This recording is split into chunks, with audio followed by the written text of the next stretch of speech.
Hello and welcome to a new episode of Asakasa, a show where we try to answer the questions of youth and others about faith, life, and about God. Today, we have taken up a topic which affects the lives of a lot of youth today. It is how do we deal with relationships with the opposite sex? To help us better explore and understand this topic, we have with us Miss Wynne Almeida. She is a school counselor and she has completed a master's in psychology. So, Wynne, thank you very much for joining us today. Thank you, brother. It's an honor being on your show. It's great having you today, Vian, with us. We have a youth who is qualified to answer these questions. So it will be you will be the best person to answer this since you will be able to understand what the youth are feeling, right? So Yeah. let me put to you some of the very first question that it needs clarification. So how has Okay. this concept of dating evolved over a period of time? Your experience. Okay. Yeah. So as you see, brother, nowadays people are become more independent. They want to make decisions all by themselves. They do Right. not want to wait for their parents to find proposals for them to get married. Okay. So when you see dating is the first step before marriage, wherein you get to know the other person better, so as to end up getting married to them. Okay. But Mhm. as you see nowadays, people are getting into a relationship for various other reasons other than getting married. Other than getting married. Yes, and they also this is a issue that we are facing right now. People get into relationships without even thinking for the long term survival of growth of that relationship. They enter for their own selfish reasons, or they want to just become more popular among their friends, or they just want to enter it for their need satisfaction. So all these factors that are there, adolescents, they do not understand what it takes to get into a relationship, and they may just get Right. into it for the sake of it, just to explore how it is with the opposite sex, or just because of peer pressure. So for all these reasons, the dating has become a sport. It is not with the intention to get married, but it's just Right. experience that they want to have.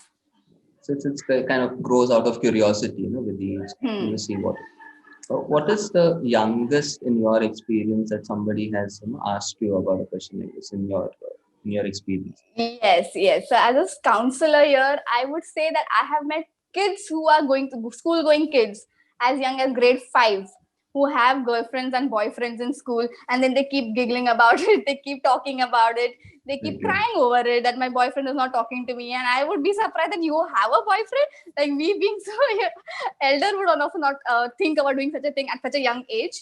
But Right. yes, these kids right now are growing at a very faster pace as compared to what it was earlier. Earlier, right? Yeah. So you said fifth standard, right? Yeah. Okay. Good. All right. Yes.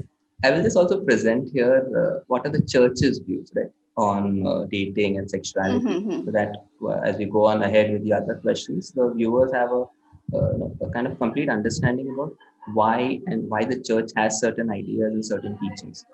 So Okay. Hmm. the first thing that I will clarify for viewers is that uh, God has put in the human beings a natural attraction towards the opposite sex, Hmm. because he has created human beings for the purpose of multiplication and being fruitful, and that we find in the book of Genesis. Okay, so Yeah. sex and attraction to the opposite sex is not something evil or something bad. That is something we need to understand. Now, having Correct. said that, the church also holds it very strongly as a view that any physical or sexual activity is permitted only within the covenant of the sacrament of marriage, not Hmm. outside. And Hmm. this is the question that youth kind of have a lot of trouble dealing with. Why not? Correct. Hmm. As you are experiencing the whole thing of exploration and curiosity. Hmm. Why should I wait to get married? So the whole idea that the church understands is like the sexual act is not really a physical act. You are giving your entire self, your body, mind, soul, spirit to the other person. It is not only a physical activity. And therefore, Yeah. this becomes a sacred act. And that is why this has to be done in the covenant of marriage to the person whom you have committed to live the rest of your life. As you said, it's nowadays Hmm. it's become a sport. So it is Correct. not Hmm. something you do with somebody you're not sure if whether next tomorrow whether you're going to be in the relationship with the person or not. It is not Correct. somebody Hmm. you give your whole self to. So that is Hmm. the church's understanding and Understand. perspective. Hmm. Okay, let's move on to the next question. Yeah. How do we know whether we are in love or is it just an infatuation? Okay, that's a very interesting question. So infatuation can be misunderstood for love sometimes. Right. I would say infatuation is just the love at first sight, as we say. It is love at first sight. When you see a Hmm. person or somebody who's attractive, who looks good, who is good at something that you feel attractive. For example, girls are more attracted to guys who are in uniform, or guys who Right. play the football, or guys with the guitar. So if you see, Okay. if these are all attractions, okay, so these may fall under infatuation. These are Infatuation. not love, okay, because this is a obsession for a person for their outward appearance. It Right. is not very deep, not very meaningful, does not hold any meaning for the other person. It is just one sided, it comes from one person. This kind of feeling is just a phase. It will not last for a long time, maximum a few months to a year, but not more than that. Whereas on the other hand, when you go to see love is basically spending time with this other person, getting to know them better. What are their likes, what are their dislikes, what are their habits, what are their values, what are their priorities in life, what are their family background like, who they are as a person, what is their Right. personality, and falling for that personality, looking at all aspects of a person, not just few of them or not just one of them, but looking at the whole of that person and falling in love with them, no matter how good or how bad that particular person, the quality that a particular person possesses. Right. Okay, so falling for the person as a whole is what I would say love is. I think the very interesting point that you brought on, that follow the entire personality, including the good and the bad things. Yeah, Yeah. generally, we would have also, like, agree, like, moment you come to know that this person has some negative habit or an attitude or something, you say tata bye bye. So, like, Yes, done. thank you very much. Yeah, thank you very much. This is something that I can. Yeah, But actually, that is correct. what I mean. Very correct point. Like, love is to accept that and still say, okay, I am going to love you back Hmm. because even I have my flaws. Right? So Yes. that is something which is very good way to understand with that difference. Okay. Another interesting question for you, Ian. When or at what age should one start dating? Okay, age. As I said, I have kids as young as grade 5 who I are into dating. So I don't think that is an ideal age to get into something this serious. Okay, you can stay friends, but not dating. Dating is not much, I would not say any specific age according to me, but it is more to do with your emotional maturity, how emotionally matured Right. you are. Okay, so once you are emotionally matured and you can look after yourself and also the feeling of the other person, that is when you can get into a relationship. Okay, very often people who are of 22, 23 years old, they may still think like a 18-year-old or a Right. 19-year-old. They may not be that emotionally matured Sure. to think about what the other person might feel, how to accommodate their feelings and needs in their own space. How emotionally matured you are depends much on at what age you should get into a serious relationship with the other person. What are your views, brother, about the same? This is a difficult question to answer.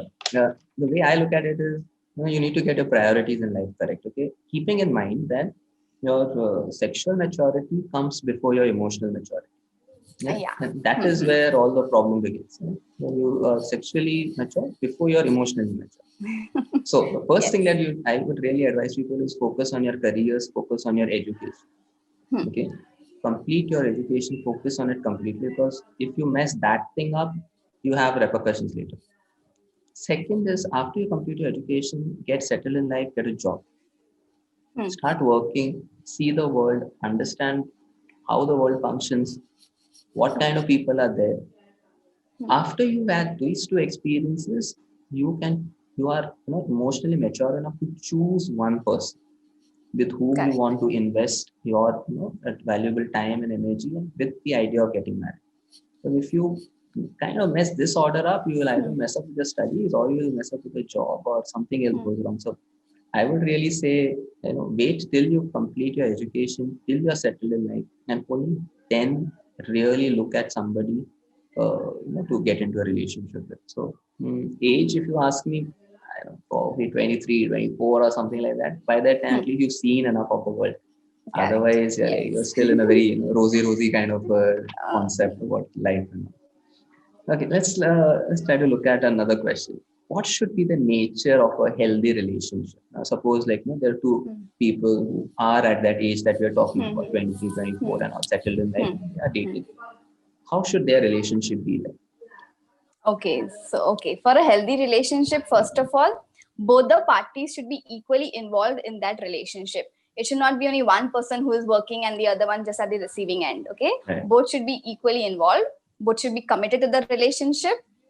Open communication in the relationship.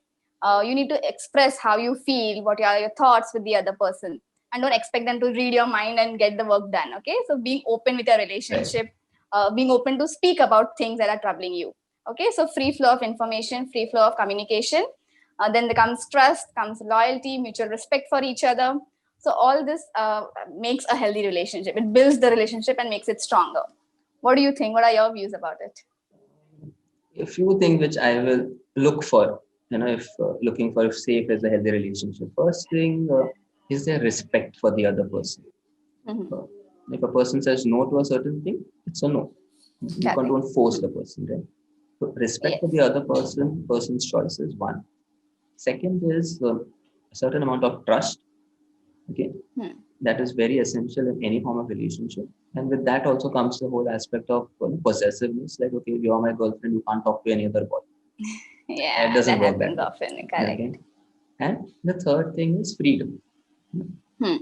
Give your partner the freedom to live his or her life the way he or she wants to live.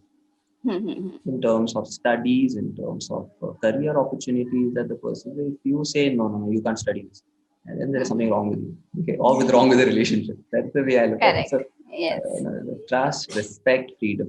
If one of Hmm. these things is missing, then I really don't think it's a healthy relationship. I think it's one-sided play where one party is definitely suffering, probably Correct. not speaking.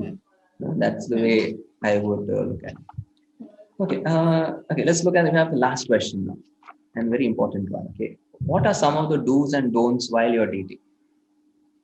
Okay, do's and don'ts while dating. First of all, very important thing, don't rush into it. Don't get into it just for the sake of it. Okay, if you're bored, go find a hobby. Don't get into a relationship. You will spoil up things for yourself and for the other person as well. Right. So the intention with what you want to should be very clear, with which you will enter the Hmm. relationship. Okay. Other than that, invest time, as you said, build upon yourself, on your career, focus on that first. And if you find somebody in your life who you feel is special and you would like to have another take a step forward, I would suggest first know the person, give some time, spend some time with that person to know them better, to find out more about them, spend more time about them with them. And this will help you make a proper decision later on whether you want to really get into a serious Right. relationship with them, or you can just continue staying friends. Okay, I would look at this answer and some do's and don'ts is for people of the right age. Okay. Saying Hmm. that first.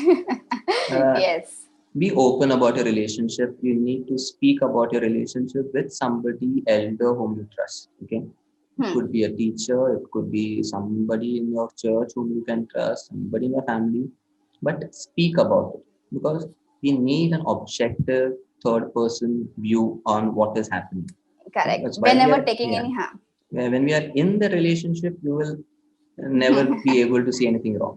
Somebody else Correct. from outside has to tell you. So always be open and free. Speak about it. Hmm. Best if you can speak with the parents, but as we know, it generally doesn't happen.